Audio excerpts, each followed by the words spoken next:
Ladies and gentlemen, it's your favorite day of the week. It's Wednesday here with Beacon Roundtable Show.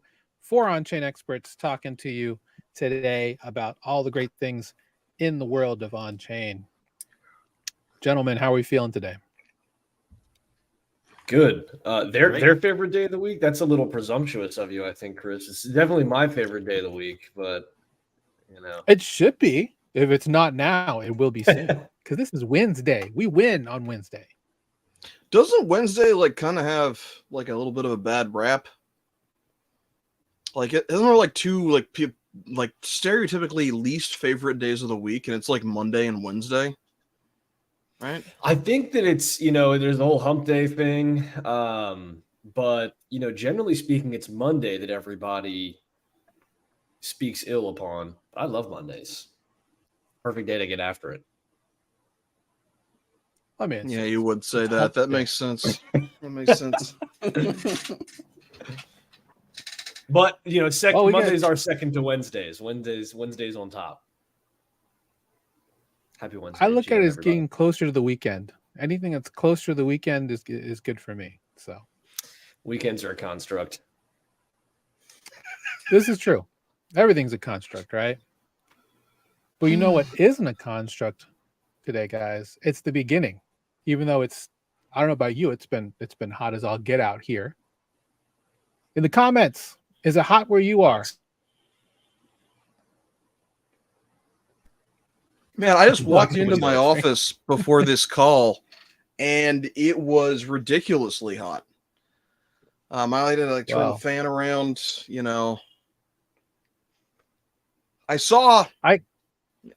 You guys are learning one of my vices, and it's watching short-form video content. But I was watching a Instagram reel about a fellow North Carolinian that was saying, I was chatting with my friend in Arizona, and he was like, 94 degrees is nothing.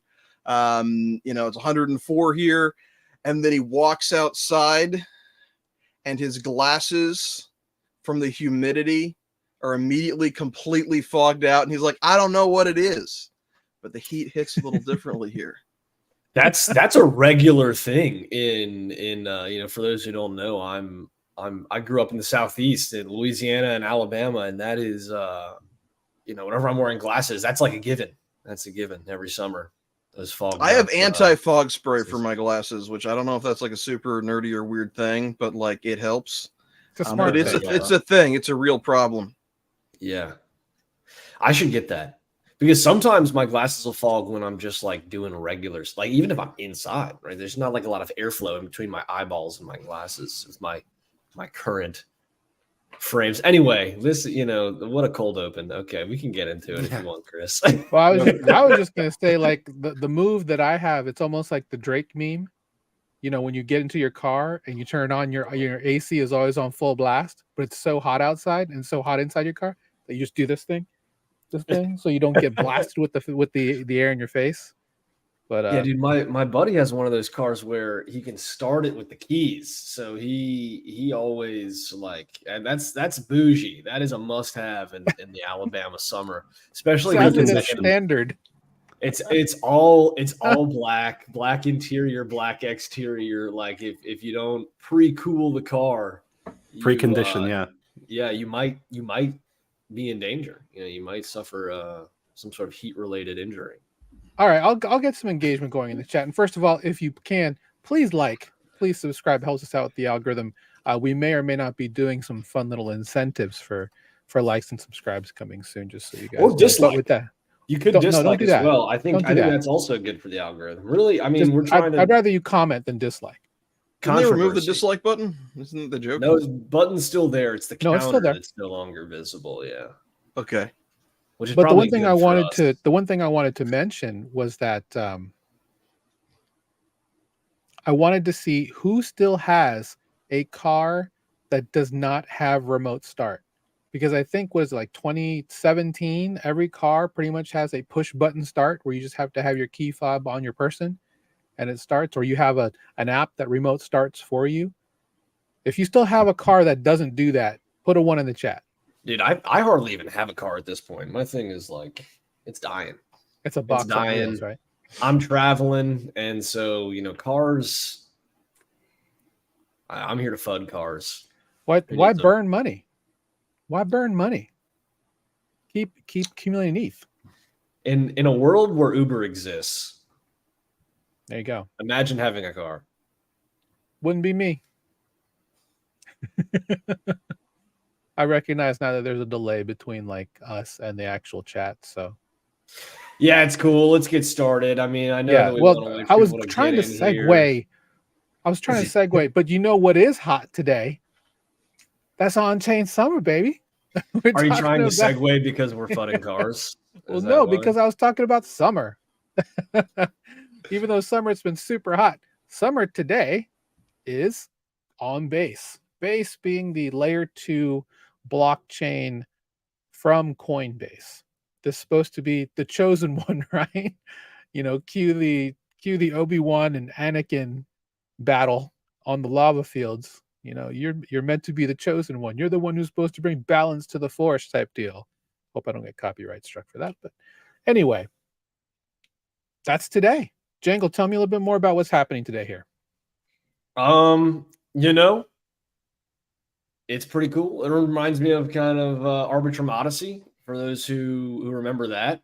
And while that really did not amount to much, I still have my Arbitrum Odyssey NFT.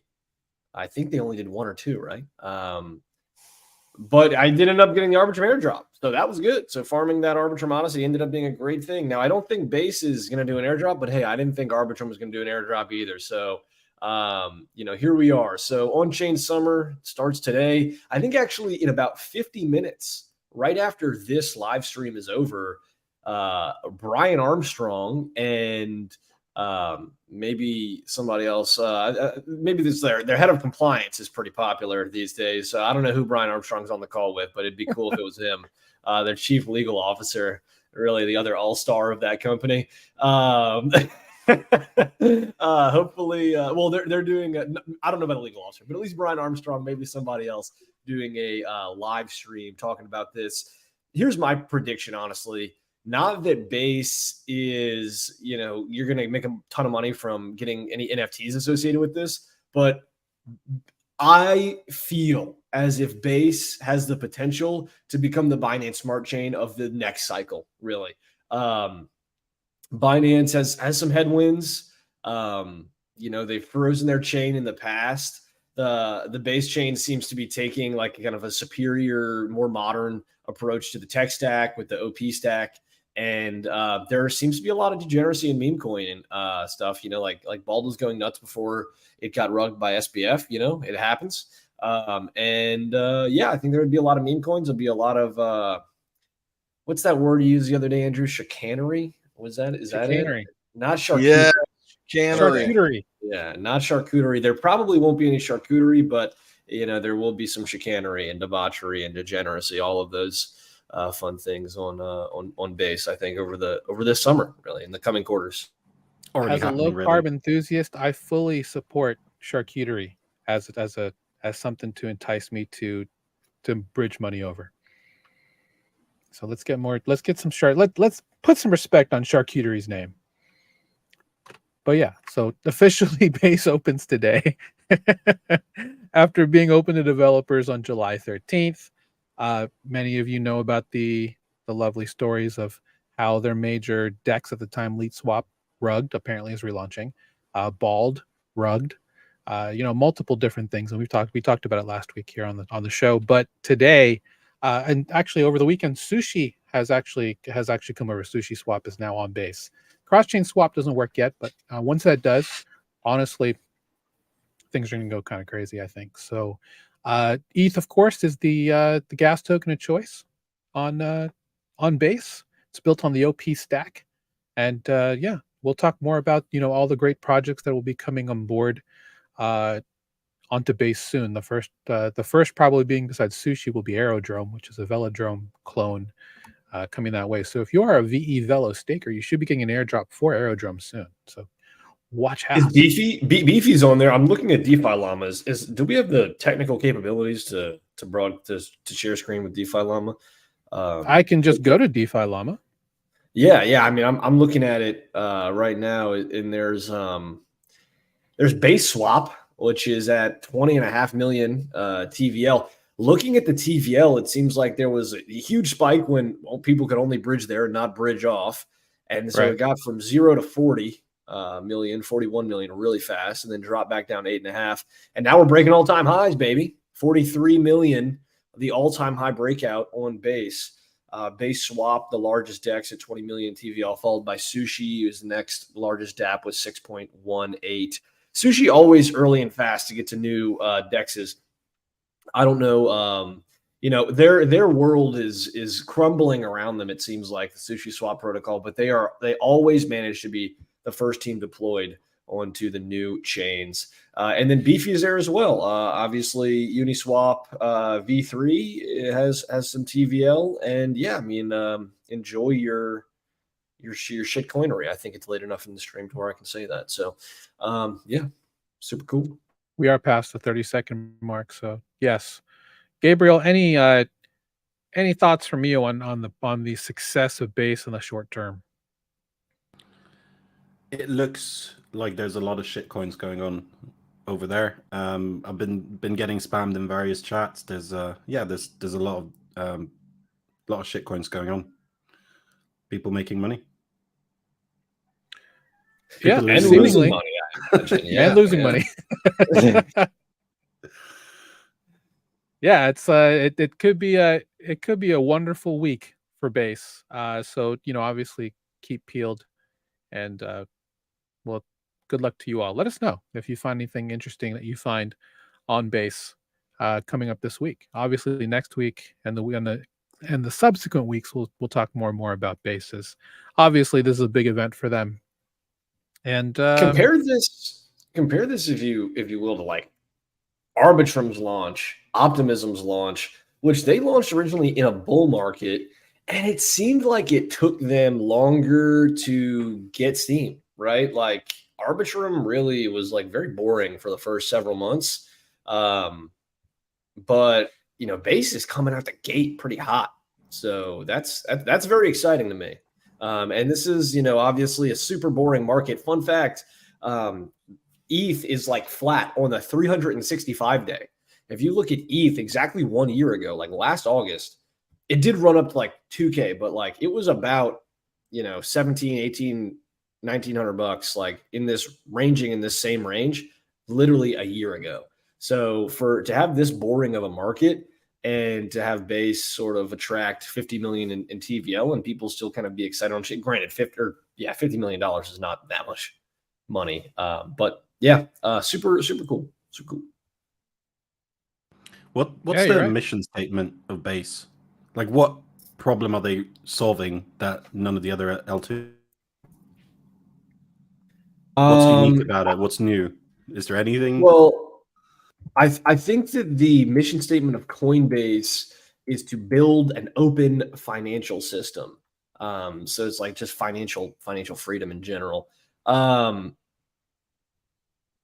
It is it's an L2 that they can use to get their users on chain, right? That they have some development control over and can contribute to the OP stack and like devote dev resources to, without it being like an alt L1 or like some sort of side chain or something like that. So Binance has gotten a lot of value, and Binance customers have gotten a lot of value getting on chain because of Binance Smart Chain. I mean, like if you guys remember during 2021 and even like 2020, like Coinbase, it was hard to get on chain if you only had Coinbase, right? So I like with a lot of our clients, you're saying like, like maybe use crypto.com if you want to get onto all these chains really fast. Because Coinbase is really only allowing you to withdraw USDC or ETH to mainnet, and then you'd have to eat what was at the time, maybe a $50 bridging cost just to onboard, right? Whereas now you can obviously onboard to a lot of layer 2s directly from Coinbase, and yeah, try 150. That's right, Andrew. And And now you know, they're going to have their own layer 2 that they're going to be able to really like build a lot of bridges on chain with. So getting those Coinbase users on chain, and then hopefully Coinbase, you know, captures more market share over time, and the whole market grows, and of those users, more are able to get on chain, and that experience is a lot easier next bull run. I think that's probably the main goal. Yeah, I mean, I think the common vision is to onboard the next billion users into on-chain finance, right? Is that always the what we keep hearing? So I think out of everybody, I think Coinbase has a pretty good shot at doing most of that. If only they made Coinbase wallet easier to fund. But okay, I can't say that anymore. They probably have made it easier to fund. So maybe it's time to look at I have no Coinbase problem wallet again. copying my 0x address from a Coinbase wallet historically. Well, if they did it, well, I guess you could do it from there to Arbitrum now. I'll have to revisit Yeah, that. no, you can withdraw from Coinbase to like any chain that you have business being on. And if Coinbase at this point, if Coinbase doesn't support it, it's like, I don't know, it's kind of like a long tail chain, right? Like Arbitrum, Optimism, Mainnet. I guess they don't support Binance Smart Chain, but you know, I don't want to go there. But they support Solana. Yeah, they do. No spicy take from Jangle and the FUD cannons yet. No, I'm not kicking Solana at this point in the market cycle. At this point, Solana, keep on keeping on. Gang. Yeah, we need all the TV. Get ready for Solana fall. Base summer, Solana fall. Nice. I was only kicking Solana when it was like $200 or above $150. Like when it was, the price was clearly very overextended past the value proposition. Now, I mean, you know, hey, they're trying a different approach, right? It's not just like an EVM fork with like VC backing, and SBF is out, right? So it's like the coins are distributed to the true believers. They have a unique approach. I don't own, well, I own like a few Solana. I don't own any significant amount of Solana. And good on them. But no, I agree. Well, you know, speaking of a different approach, I'm gonna move into the next piece here. So this gentleman, Mike DeGroot, he is DeGroot. He's doing a little social experiment using Bitcoin network called Zaps. So basically, he's actually dusting anyone who is part of the Orange Pill app, which is apparently a paid social network app, I believe, on Bitcoin Lightning. And basically, he's decided to dust every single one of them, 300 sats, which is roughly about 9 cents. Doing the math, just a little bit less than 9 cents, depending on where Bitcoin is. Big baller. But, you know, essentially, it's more about the idea of just using the social experiment of zapping people. And this is, you know, he's Canadian, and I love Canadians, and, you know, maybe this is just a great Canadian thing to do. In any case, interesting idea that he's doing here. You know, zapping for good. And ultimately, I was really just more curious because he's looking to just try and get more people into Bitcoin using this method. Obviously, we don't, you know, this is something that we could certainly do in an EVM or, you know, Thorchain or Solana-based or even Cosmos-based system. But with Bitcoin having the name recognition that it does, and maybe he's a bit doing some engagement farming because Orange Pill is not free. So, you know, he's zapping people with I guess you have to have an Orange Pill address to get started. But I think it's interesting. These are always fun, these little experiments to try and get as many people as possible with this type of stuff. And I guess multiple people have written back saying they're going to pay it forward. So interesting on his bio. He says he's looking to do anything to help the adoption of the circular economy. So at a high level, what is this? Take. Like, he is just freely sending out money. Yeah, that's what Orange Pill app is. It is, you know, stack friends who stack sats. It's a decentralized well, I guess it's not technically decentralized, but it's a Bitcoin based Social network. social network. Mm-hmm. So he sent So $50 yeah, I think spread it's between a bunch of different people. yeah. Yeah, Then it's like 9 basically cents he's each. just yeah, and I think the interesting part here is the payment system, at least on Lightning, this settles instantly and it does it for very, very little money. So if anything, it's more of a demonstration on how you can use Bitcoin as a very, very cheap way to send funds to anybody in the world. So I thought it was an interesting take. I like it. Cool. I mean, I've More been waiting for years for the Lightning Network to get some use. So finally, I there we mean, go. really, right? Finally. It's been around Yeah. for how long has the Lightning Network been around? 3 years? 4 years? Longer? I mean, it's been around really like as long as I've been super plugged into crypto. The Lightning Network has existed. So that's good. That's cool. I don't know the like sort of the centralization factors of the Lightning Network or how it really works on a technical level as much as I know about like Ethereum and L2s and stuff. I don't know if there are like any significant trust assumptions on the Lightning Network. I assume there are some trust assumptions on the application layer of the like Orange Pill app. But hey, decentralized social media, or probably not decentralized, but hey, social media for Bitcoin maxis, like cool. Yeah. I mean, one other project that he is actually using to reach people is one that is actually it's not technically Bitcoin specific, but a lot of Bitcoiners happen to use, and that's Noster. Uh, um, and it's basically it's a in itself it's what does it stand for? Notes and other stuff transmitted by relays. You don't see. I was thinking that it was Bitcoin Lightning based, but apparently it's not. Anyone can run a relay, and basically it's the ultimate. I don't know, what would you call this? This is almost like P2P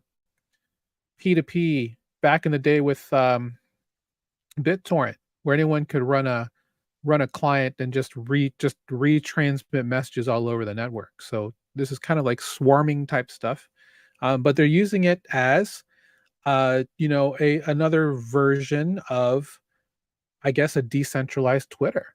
And he on his X profile, he has his Nostra address.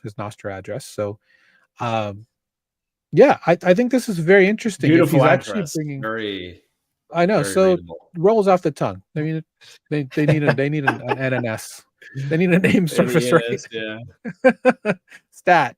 Get that stat. Dude, I don't know. But I am just like so bored with the amount of Bitcoin development. Like it just is not moving very quickly compared to what's happening on Ethereum. That's my boiling hot take.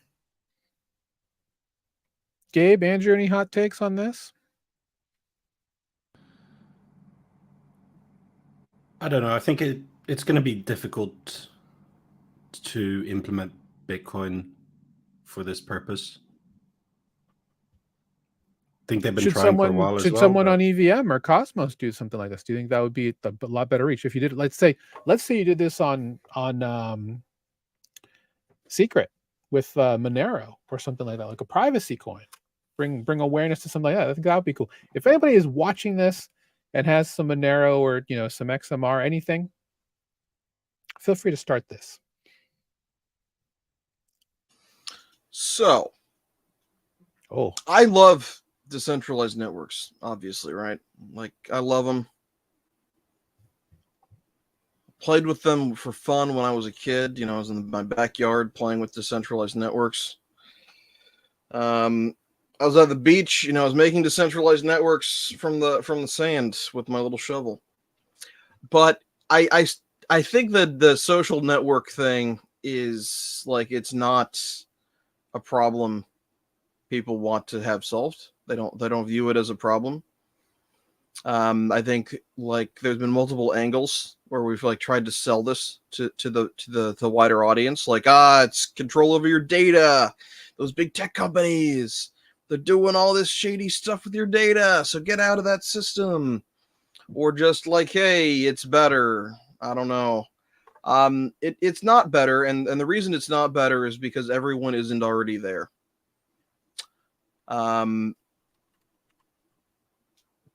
So like Threads was exciting, and this wasn't even a decentralized social media platform, but Threads was like exciting for a day. Because everybody went over there for the day. Everybody was there as a cool thing to do, but then they all left, right? So I don't think it's the right problem for us to be like, for Web3 developers to be working on, because it's like it's solving a problem that nobody wants solved right now.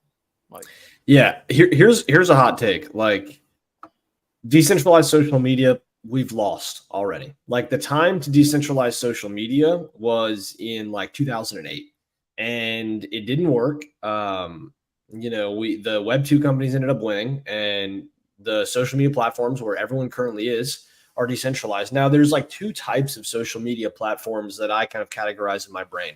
Number one is where, you know, the social graph matters. And the other, you know, number two is the algorithmic based social media experience, right? And there is a moat that is formed where the social graph matters. That's something like Facebook or Twitter or even Instagram, where your feed is populated by who you follow. And yeah, everybody's feed is populated by who they follow. Your content is distributed to who follows you, right? And then TikTok came along, kind of revolutionized. Well, they weren't the first to kind of sort of play with the algorithm, but they were the first that I can think of. I'm no expert in social media, but the first to really take the algorithmic approach where, you know, you can have literally 0 followers on TikTok. You post a really good TikTok that people engage with and watch, it goes viral, and then you can have 20 million views like the next day, right? Or that same day, with coming from 0 followers in a brand new account, right? And that didn't exist on you know, Facebook, obviously, or even things like Twitter that do have some sort of algorithm. Right now, some social media companies are implementing that type of thing with Reels and yada, yada, yada. But, you know, either way, there is, even if you have an algorithmic based social media, it is still a humongous moat of attention, right? Where are people spending their time? Where are the users? Where is the attention? That's where the content's going to be created. And what is the value add of decentralized social media? Really, it's that you own your follower account. You don't, like, you can't get your handle taken from you, right? We've even seen that in the last few weeks where Elon is like stealing handles that people have had registered for years or over a decade. And he's like, oh, I want that, you know, that handle on Twitter. So I'm just going to take it because I own the database, right? So he can just do that, right? We've lost that battle, right? People complain about it, but it's not going to change where people go. They type in twitter.com, that's where they go, right? So we've lost that. How creators in Web2 have dealt with that is they build email lists, right? And you own your email lists, right?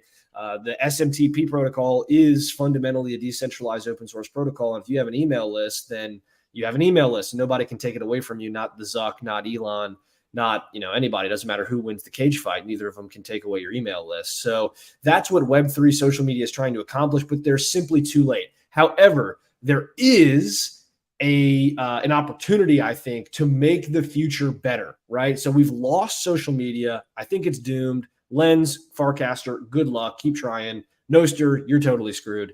Maybe Lens has a chance. Doubt it. What we do have a real good fighting chance, though, at securing is the future of decentralization and digital ownership, where, like, people are going to want to collect digital artifacts. They're going to want to have pieces of art, pieces of culture, things of mimetic value that they own and display online associated with them. You know, Fortnite skins to, I don't know, your punk or whatever, right? And that's going to become more and more common as you know, Gen Z and younger generations become more and more terminally online, for better or for worse. These digital artifacts are going to become more culturally significant, actually have more leverage, because if you have a Rolex or something, then you can only flex it to, you know, a few thousand people over the course of your life, maybe tens of thousands of people. But if you have a CryptoPunk, then you can flex it to literally millions of people when your tweet goes viral, right? In a day, right? As opposed to thousands of people over the course of many years. So you get way more leverage in leveraging your money for clout through digital artifacts and digital flexing. So these digital artifacts over time, I don't know which ones are going to become the Rolex of the digital economy, the digital world, but they're going to be significant. And where do those live? Do those live on Apple's servers? Do they live on Meta's servers? Or do they live on Ethereum and decentralized layer 2s, right? That is the battle we're fighting right now. We win it now or we lose it forever. We've already lost social media. The next battle that matters is digital artifacts and where they're stored. And we want the individuals and the creators to actually be able to own that and to not be able to be censored by the big tech companies if the digital artifacts are hosted on Apple's servers. Facts. So No, I'm glad you talked about that, because the one thing I wanted to talk about was literally what's the next killer app of crypto. It's clearly not, well, according to your take, it won't be Nostr, but there's always going to be DIY tinkerers that can certainly bring about a grassroots type of swell.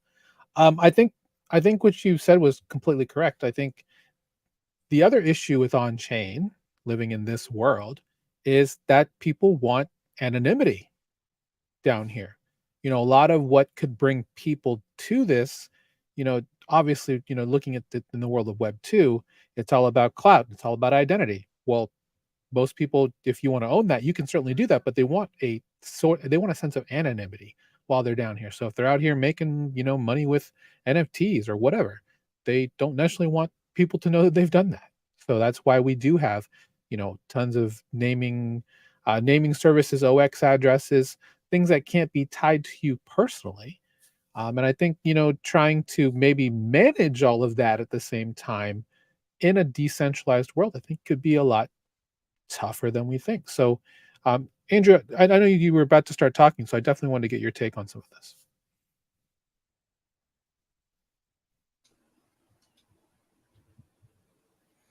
I think it's money, guys. I think it's money.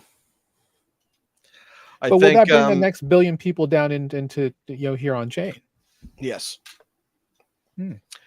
I think the next big innovation that could happen, that could be like the quote unquote killer app, is people getting paid directly on chain versus having to bridge on chain. So I think this is most likely to happen in not first world countries, not in the West. But if people start, you get a remote job, you get a non-remote job, and you're actually being paid on chain in something that is not fiat, then we've won. And the whole, Operation Choke Point, that doesn't matter anymore. All the money's on chain. Like, I really think that the trustlessness, the security, the decentralization, all of the things that we're like focused on building right now in DeFi, like that is the innovation. That is solving a real problem. And it's a real problem that has a huge market share or a huge market cap. So I don't think it's going in a different direction away from finance. I think it is finance. And I think it's another innovation having to do with finance. Stable coins. That's it. Stable coins. So no GameFi. No NFTs, although you've mentioned NFTs. Well, that's going to happen. That's going to happen. It might happen on chain. I really hope it does. I think it will eventually. It's already happening, right? Well, I mean, it kind of hasn't. It kind of hasn't, right? Like, where has most of the digital flexing occurred, right? It's occurred on Blizzard's servers or on, Epic Games servers, right? Most digital flexing has not really occurred on chain. It is a very niche community that flexes NFTs, and they are predominantly down super bad and super demoralized at the moment. I do think it comes back on chain, but like it could feasibly be done without on chain. We just end up in 10 years in a world where we're running into digital ownership issues similar to the current issues we're having with Web 2 social media. So I hope on chain is a predominant database where this is stored, but it doesn't have to be. It's going to happen regardless. Stable coins can't happen without being on chain, or else that's just TradFi, right? So yeah, for GameFi specifically, it doesn't have to be decentralized to be on chain. So when we get to a point in 10, 20, 30 years where you're paying for a AAA game on chain because crypto is used as a payment system in a much wider scale, then you could still have something like CS:GO skins as NFTs without having it be decentralized. Or some people or some companies probably will have it decentralized as well. Yeah, but then they don't control the marketplace. Then you can trade your skins or your digital artifacts on permissionless protocols, which, listen, is better, right? But right now, Valve is making a killing on owning the marketplace for CS:GO skins, and they're not going to give that up, right? They're not just going to willingly give that up because on-chain is cool, right? The only reason they're going to give it up is because that's where the users are. And right now, gamers are not on-chain. Hate to break it to you, the only people who are playing these on-chain games are speculators, right? And so I think that on-chain games are going to be very cyclical with the market cycle and the speculation cycle. But like fundamentally, it's going to be an uphill battle, and you're going to have to really. And I don't think it's the killer app, right? I think stablecoins are the killer app.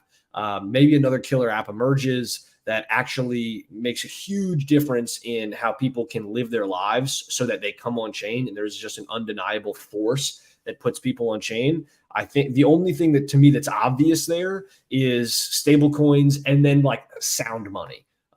For some people who have capital controls, strict capital controls in their countries. Yeah, but I mean, I've never seen a good game on chain. I just don't think it's existed so far. Like all of them have been play to earn or some variation of it, and in all of those cases that I've seen so far, it's just a way to make money. It's not about the game itself. It's not necessarily a good game. It's just a different form of Ponzi scheme. Yeah, it's a bad browser game where the feature is that there's a crypto. I mean, I'm gonna have to. I don't necessarily agree with that take. I mean, when at ETH Denver, I was there at the activation that they had there. Saw a lot of really good games, a lot of good quality games that are just using decentralized rails to try and ferry data around mainly. I think there's definitely going to be uphill battles for them moving forward, but I definitely think that there is a space to have decentralized games moving forward. But here's my take on it. It's probably going to be mobile first before we get to desktop. So because of the ability to easily onboard money or use a mobile wallet, that type of deal, I think that'll be probably the focus first before they ever move to something on the desktop, even maybe cloud gaming. That could definitely be a thing. But yeah, I think with AAA games, it's going to be a tough battle, right? You're never going to see a blockchain version of Madden, in my opinion. Well, maybe. We'll see. They're just not going to want to give people ownership over the assets, and they're not going to want those assets to be tradable on public protocols that they can't institute their fee structure on. So yeah, you're never going to see Madden on chain.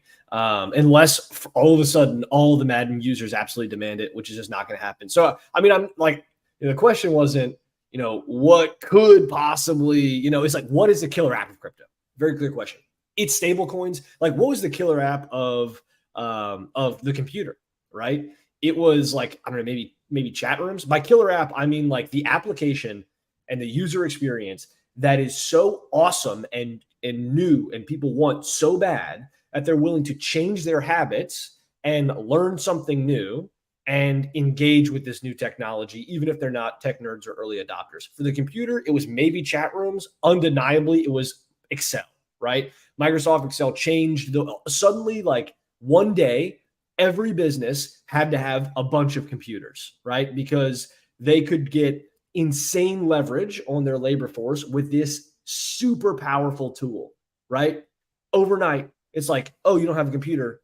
That's a huge mistake, right? It went from, oh yeah, computers are cool. It's neat. Think about what we're going to be able to do and how cool this technology is, to I have a tangible result. I can use this application to get immense value out of this technology, right? That's what we're talking about. That's not GameFi, right? It's stable coins. and maybe sound money for people who want to hold their savings in something like an ETH or a BTC. But even then, they're very volatile. People would rather still hold dollars for their savings. So it's predominantly stable coins. For people who don't have access to the US dollar because of capital controls in their country's banking system. That's the only killer app that exists right now. There might be others in the future, in my opinion.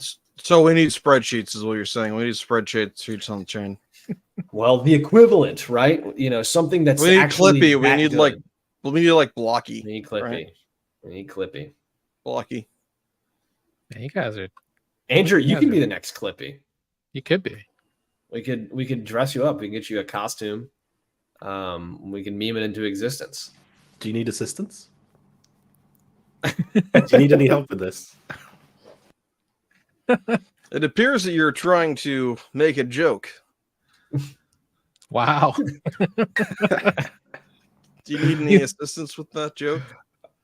I'm just thinking there's the user experience where somebody wants to interact with a smart contract and they accidentally just send their tokens to that contract address. It's it appears that you've yeeted $3,000 into a smart contract address that doesn't have the ability to send it back to you. We need a practice rail, a chain that people will use just for practice, where they can literally just file a ticket and then have a transaction reverted. Oh God. Okay. Little take backsies. Don't we have transactions? People have brought that up. Is there a way that we can practice and it's the same user experience, but it's not actually a blockchain? It's people have asked us to build that. No, that does not exist.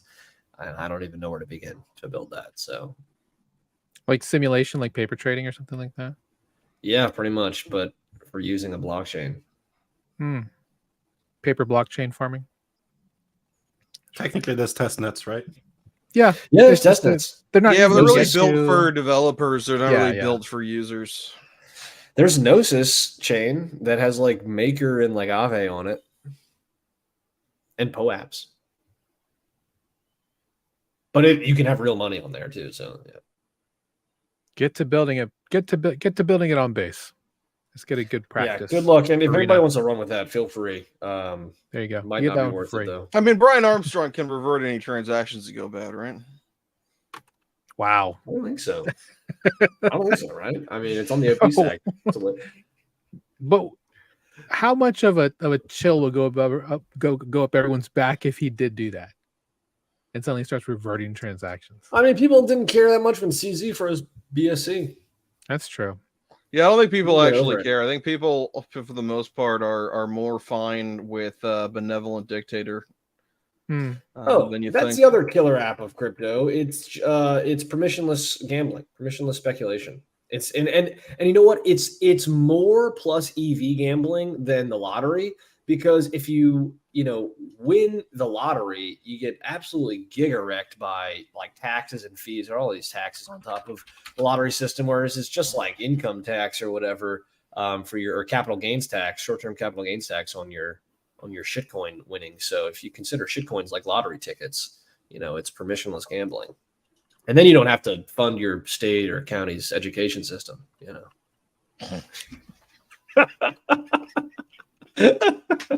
Oh my gosh.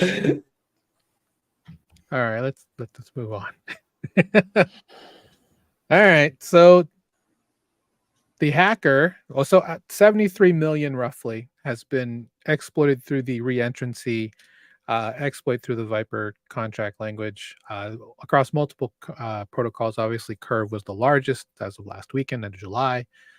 More than 52.5 million has been returned through multiple, white hat activities, front running, people actually returning funds, except for a specific amount from, I think it was the Curve ETH attacker, correct? And they had a deadline to return 10% or 1.85 million.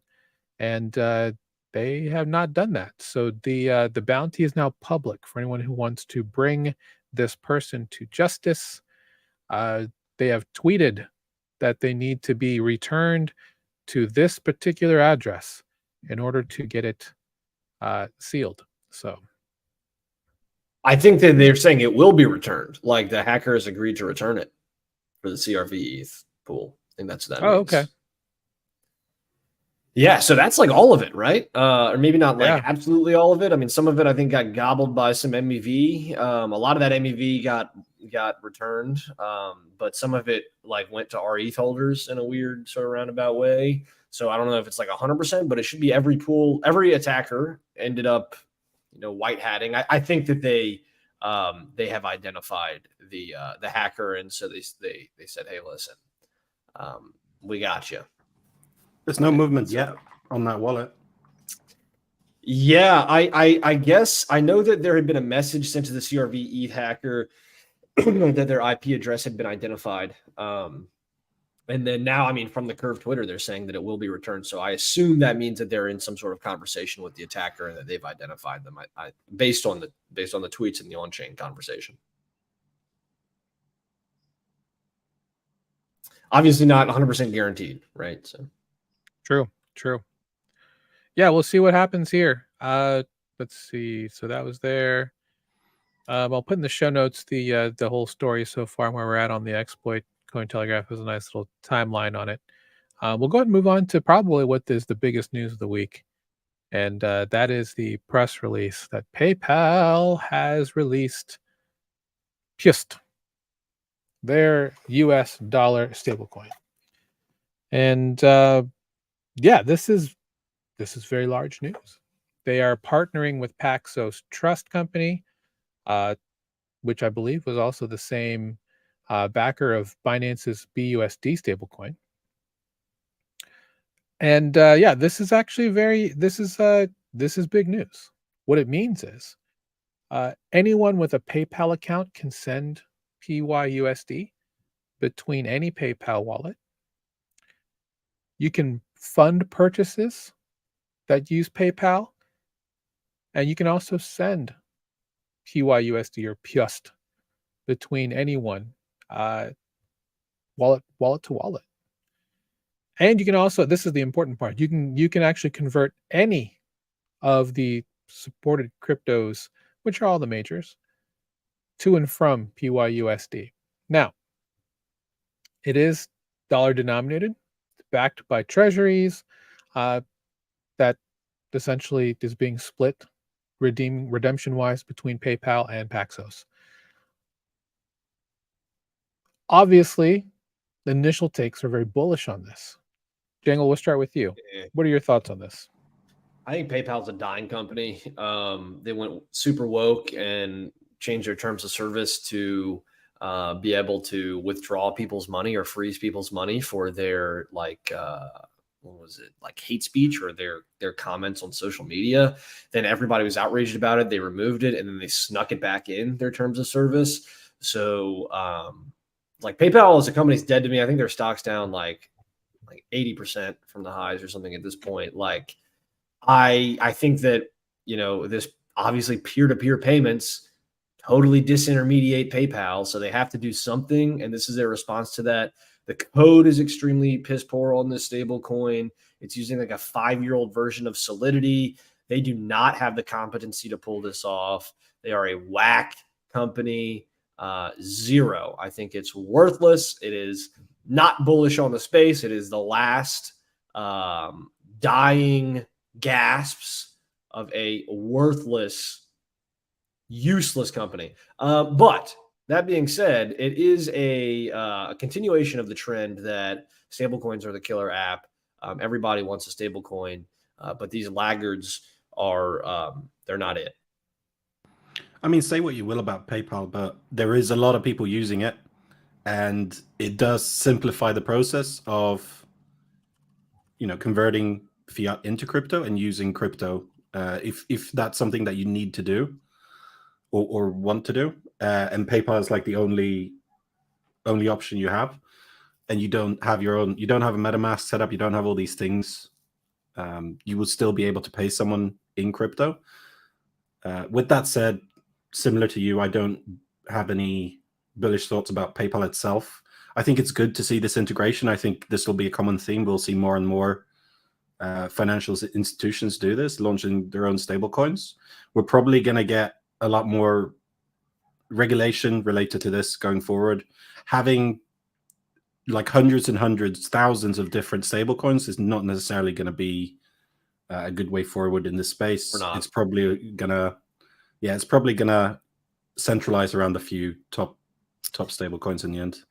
And guess what? It's probably going to be Tether. It's probably, I hate to say it, because I would rather it be USDC, and USDC still has a really strong chance. I still prefer USDC, but Tether's getting into the too big to fail category. It's getting to the point where I think the game theory is flipping into Tether's favor, because like I'm sure you guys saw last week, like they own more US treasuries than like Australia, right? Than like most sovereign nations, right? So we talk about this a lot. The US government has got to sell this debt, right? They're running huge deficits. If they ever want to lower rates, they need every marginal buyer of US debt that they can muster. And they're not just going to, rug the largest stablecoin issuer, because it is, they're getting to the point where that would be not good for, like the treasury market as Tether continues to grow. So I think that any like regulatory risk to Tether is decreasing every single day as it grows larger and larger. Tether dominance in the stablecoin world is like up big over the last year. The US government had their chance to like work with USDC and Circle and like keep it onshore and keep it regulated and get, because it is a winner take most market, right? Like Wyoming's got their own stable coin, their initiative they're working on. It's just Tether has this huge lead, and the network effects are fantastic. And I wish that the United States government was competent enough to be able to back a homegrown stable coin, a little earlier. I don't think that ship has totally sailed if they act fast now, but it to me is really looking like Tether is just going to continue to be extremely dominant in this space, and it's going to get to a point where the U.S. government can't really do much about it. Any thoughts, Andrew, before we move on? PayPal, big company. Big company. Boo.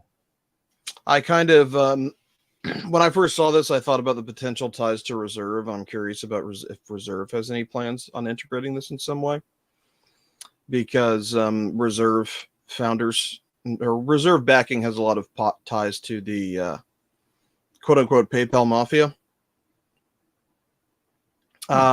So I think that's like the main thought that I have to add there. Fair enough. Interestingly enough, another article that I was looking at regarding this is that this is not the only stablecoin that Paxos is playing with. Apparently, they never answered the question on whether or not Elon Musk was going to release a stablecoin through them.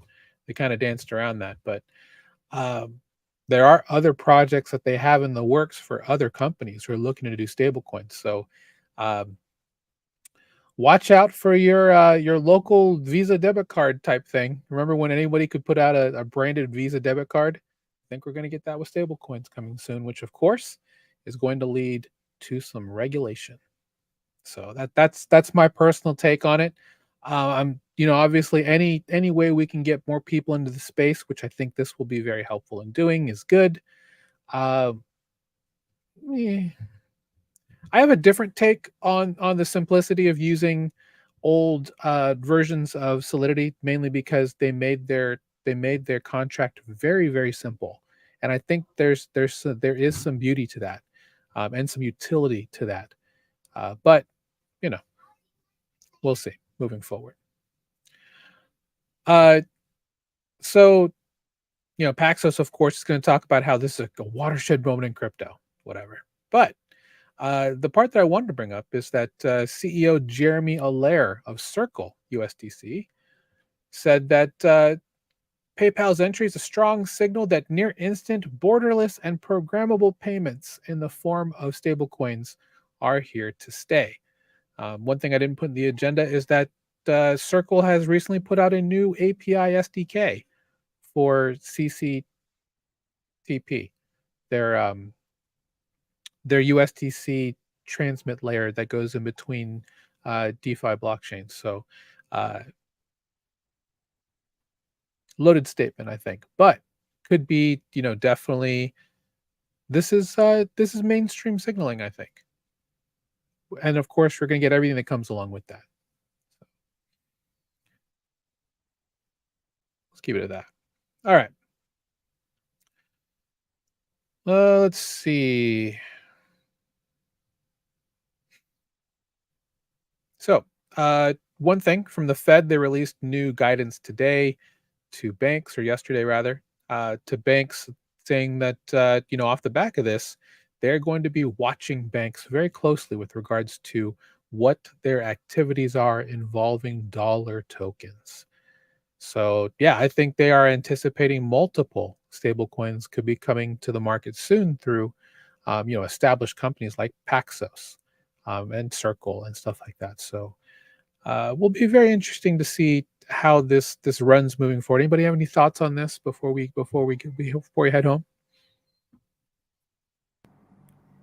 I hadn't seen this. Need to read through it. It's interesting to see them make a statement on it. Yeah. And this is a follow-up on guidance they had back in, I want to say, March, saying that they were going to be watching a little bit deeper. But this is this is fresh off the press from the Fed. So while they're tying up the domestic financial institutions from being able to utilize and integrate and create stable coins, Tether is just eating their lunch, and Tether is going to win, right? So, hello, newsflash, Feds, you're toast unless you play ball, right? You have to move now with like decisive action, or the offshore incumbent is going to win big. They are already dominating. So if you want to be able to protect investors, if you want to be able to ensure that this happens onshore, if you want to participate in, if you want your domestic financial institutions to be able to participate in the upside in a very meaningful way, then you've got to like act now. So don't tie their hands, please, or Tether will just win, and everybody will be using Tether, which is fine. They still will buy U.S. debt, but you won't be able to. It'll be a game of whack-a-mole for the rest of time between the U.S. government and Tether and their banking infrastructure. I just really want to know more about Tether. Why is there such a big black box on Tron with like 48% of the Tether supply? Just people use Tron because Tether is really popular in developing countries and in countries where there are capital controls, and countries where they don't have access to the dollar. They use Tether. And they use Binance, Tether, and Tron, which is terrible, which is all very scary, right? But it's because the regulators won't deal with it, right? It's because the non-shady actors cannot participate at all that it's relegated to Binance, Tron, and Tether, right? Which but for comparison, Binance has less than 4% of the supply of Tether, and Tron has 48%. Which is just crazy. Yeah, it is. In a conversation with Reserve, they said that their primary withdrawals of their R tokens, because Reserve has a centralized app that you can use for peer-to-peer money transfer, but it's a centralized app. But what you can withdraw to self-custody from that app, and you can withdraw to Ethereum, you can withdraw to multiple blockchains. The most common by far is Tron. So there is some data that from Reserve that suggests that Tron actually is utilized a lot by this target audience of folks who want access to dollar tokens in countries that have capital controls on their access to the dollar. They're not using Ethereum mainnet. They're using Tether. They're using Tron, which is not ideal, but that's where we're at. Why don't we like Tron again? Like, why is it not ideal? It's just not a decentralized blockchain. It's like okay, it's Justin Sun's kingdom. Yeah, Justin Sun. I have no personal beef with Justin Sun, but probably the back of the financial system should not be built on Justin Sun, I assume. But he's the savior of Curve. I mean, His Excellency. I mean, I appreciate him. Is Tether issued natively on Tron? I assume so, right? I assume so. Yeah, I assume they issue it natively. They've got to, right? They've got to. Yeah, they can't have 40 billion sitting in a bridge contract. It's just not possible. Look, we're gonna keep having these problems until we solve the decentralized stablecoin problem. It's not getting solved. It's going to be centralized issuers. I mean, well, there's always room for collateralized depositions for things like Maker, for things like LUSD. Like those are going to exist, but they are just capital inefficient, right? They are just capital inefficient. So capital efficiency is going to win out. And you know, at least one-to-one backing is like way better than collateralized debt positions. The redemption mechanism is cleaner, so you can get a more tight peg.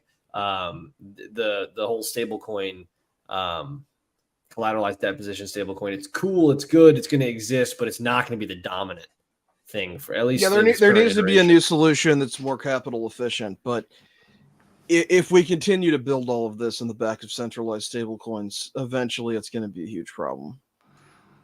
Jangle, do you think we're going to see a big shift in stablecoin TVL when one of G7 issues a government-backed stablecoin? At least into institutionalized investments would likely prefer that to at least Tether as a black box. Yeah, I mean, I'm afraid to use Tether, right? I don't know. Maybe. Yeah, let's just bring native fiat on chain. It would be great. Yeah, the Federal Reserve direct, liabilities. Sure. I mean, Or systemically important banks, issued, but they can't, right? They can't, like Bank of America can't issue a stablecoin. not yet.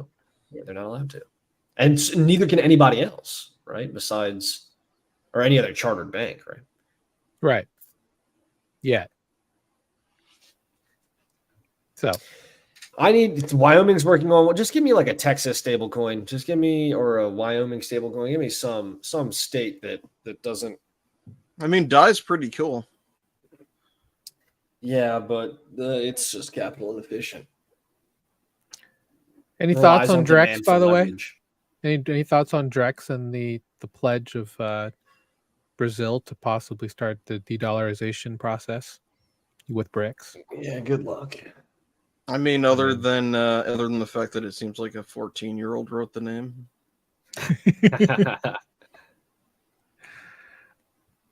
We'll see. I mean, it's interesting. You back cats in a corner.